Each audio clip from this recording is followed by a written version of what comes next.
আসসালামু আলাইকুম। আজকে আপনাদের প্লাজো কাটিং ও সেলাই শেখাবো। নতুন বা পুরাতন সকলের জন্য এই ভিডিওটা অত্যন্ত গুরুত্বপূর্ণ। তো দেখুন, আমরা যখন একটি প্লাজো কাটিং ও সেলাই করি তখন সেই প্লাজো সালোয়ারে অনেকগুলো সমস্যা হয়ে থাকে। আজকের এই ভিডিওতে 3টি গুরুত্বপূর্ণ সমস্যা সমাধান করে দেব। দেখেন, এই যে আমি কাপড়টা নিয়েছি, এটা মাত্র 2 হাত পানার কাপড়।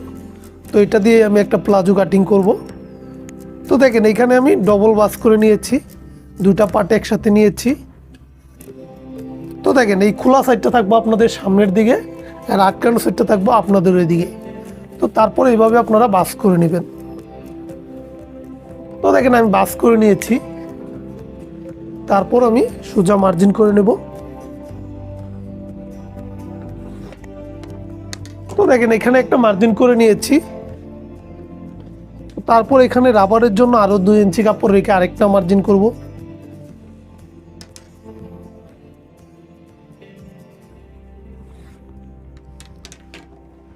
তো দেখেন, আমি দুটো মার্জিন করে নিয়েছি। তারপর এখান থেকে ধরে আমাদের লম্বার মাপটা আমরা দিয়ে দিব। তো দেখেন, এই প্লাজোটার লম্বা দিতে হবে 38।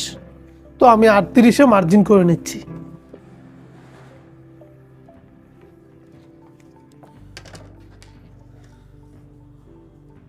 তো দেখেন, নিচে আমরা চিকন সেলাই দেব, তার জন্য 1/2 ইঞ্চি কাপড় রাখলেই এনাফ। তো দেখেন, আমি 1/2 ইঞ্চি কাপড় রেখে মার্জিন করে নিলাম। তো তারপর আমাদের নিচে কত ঘের দেব সেই ঘের অনুযায়ী আমরা কাপড় নিয়ে নেব। দেখেন, এখানে এই সেলোয়ারটার ঘের দিব আমি 20। তো দেখেন, 20-এর অর্ধেক 10 ইঞ্চি নিয়ে আমি মার্জিন করে নিচ্ছি। সেলাইয়ের জন্য আরও 1 ইঞ্চি এক্সট্রা রাখবো।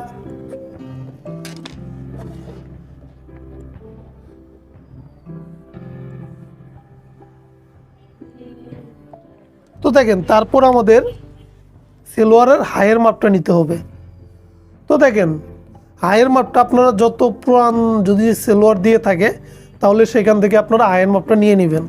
আর যদি না নিয়ে থাকেন তাহলে আমি এটা 38 বডির মাপে আমি কাটিং করে নিচ্ছি। তো 38 বডি যখনই হবে আপনারা এইভাবে কাটিং করে নেবেন। তো দেখেন, 38 বডি যদি হয় তাহলে আপনারা 29 দিয়ে দেবেন হাই। তো দেখেন, 29-এ অর্ধেক হচ্ছে 28.5। তো 28.5-এ আমি মার্জিন করে নিচ্ছি।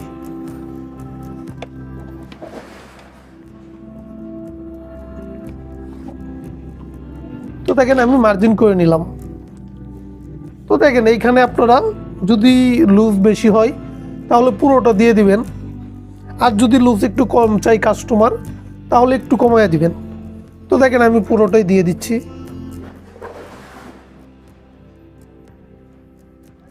তারপর এখান থেকে আমরা 1.5 ইঞ্চিতে আরেকটা মার্জিন করে নেব।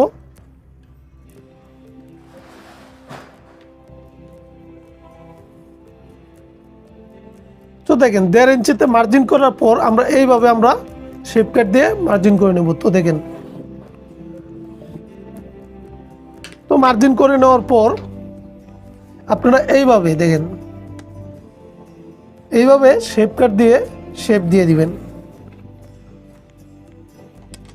তো দেখেন, এই শেপটা কোনো বিষয় না, এটা আমি এমনি দিলাম শেপ কাট দিয়ে। তো শেপ বিষয় হচ্ছে আপনারা এই জায়গায়। তো দেখেন, যদি আপনারা এইভাবে হালকা একটু রাউন্ড বেশি করে দেন তাহলে কিন্তু আপনাদের প্লাজোটা অনেক টান খাবে, ঠিক আছে।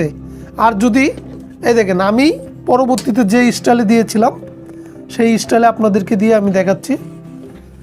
তো দেখেন, যদি আমরা এই সিস্টেমে কাটি তাহলে কোনো টান খাবে না, ঠিক আছে।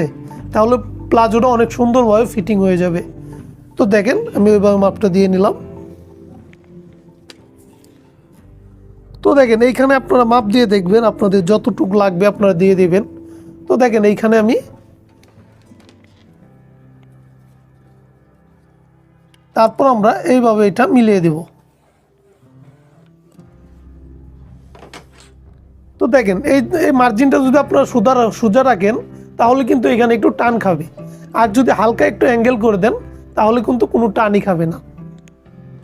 তো দেখেন, আমি মার্জিন করে নিয়েছি। এবার আমি প্লাজোটাকে কাটিং করে নিচ্ছি।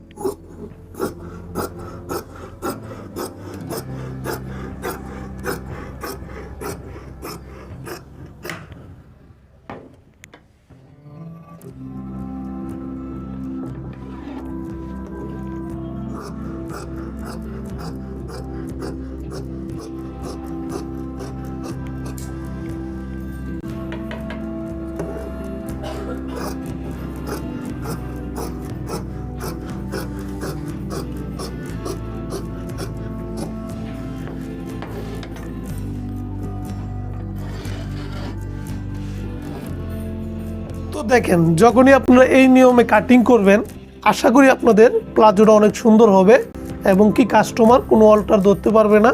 কাস্টমার বলবে যে হ্যাঁ ভাই আমাদের প্লাজোটা অনেক সুন্দর হয়েছে। তো দেখেন এটাকে আমি কাটিং করেছি, এবার সেলাইয়ের কিছু নিয়ম আছে, তো আমি এটা আপনাদেরকে করে দেখাবো। তো এটা আমি সেলাই করে দেখাচ্ছি।